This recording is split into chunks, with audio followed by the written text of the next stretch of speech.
We have had some technical problems. Hit it! 5, 4, 3, 2, 1. Well, hello and welcome into my Radio Stories podcast. I appreciate you dropping by. Today's kind of a weird story I want to recount, and I have never told this story anywhere. Only family and a few friends have heard this one. And it's a bit odd. I was let go of my radio job of 17 years at WRKR in Kalamazoo in November of 2005. That story will be its own podcast at some point, but I did recount what happened over on my Facebook page last summer in 2020, if you want to hunt that down. Anyway, I was looking for my next job in late 2005, early 2006, when I got a call from someone at WWMT Channel 3, the CBS TV affiliate in Kalamazoo. A couple of sales guys wanted to meet with me for lunch to discuss something. I won't mention any names for this story. So our first lunch, November 17th of 2005, they outlined what they were trying to do. Sounded like they were going to create a sports talk show on Channel 3 on Saturday mornings with guests, callers. I would be the host, and apparently I would also help them sell advertising for it.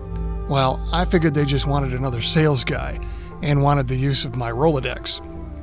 I asked a bunch of questions, of course, and a bunch of them they couldn't answer.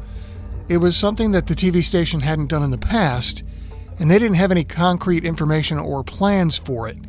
And I was a little curious. I told them I'd think it over, and we ended up having another meeting. They actually suggested that I call the Channel 3 news director and have a chat with him. So I did. On December 1st, I had an in-person meeting in the news director's office, and he had no idea why I was there.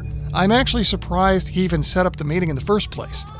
He said he had no openings, and that the sales guys had mentioned to him that I might be calling, but he had nothing to offer me, and I felt like an idiot sitting in that office discussing really nothing. So I was a bit confused. I decided to call a friend of mine who used to be in TV, and I asked him a few questions, and he suggested some questions for me to ask in my next meeting with the sales guys. Still no answers to the questions I was asking. There was no real job here, and I did not want to be a salesperson working on commission. It wasn't that I couldn't do it, it's that I didn't want to do it. Sales is not my style. I can't do the sales talk, I can't do the dance, the being extra nice, the fake chit-chat. That is not my thing. So I did not meet with the sales guys again. I called and asked them the questions that were suggested by my friend, who was going to produce the show, who was going to run the cameras, who was going to engineer it, direct it, book it. They had no answers for me because they didn't have a show. They were going to hire me as a sales guy and then ask me to do a sports talk show on Saturdays that they hadn't told anyone about. That was my impression. And while I was flattered that they were interested in me, there was no concrete job there, and that was not appealing to me at all. Even if they had convinced management to do a show, hired me, I'm thinking it might have lasted 6 months, maybe a year, and that would have probably been the end of it. I decided not to pursue it. I did get quite a few calls while I was searching for my next thing, and it was very nice to explore all those different things. I will be doing separate podcasts on most of the things that I did in search of my next gig in the future, and there were plenty, and some weird ones.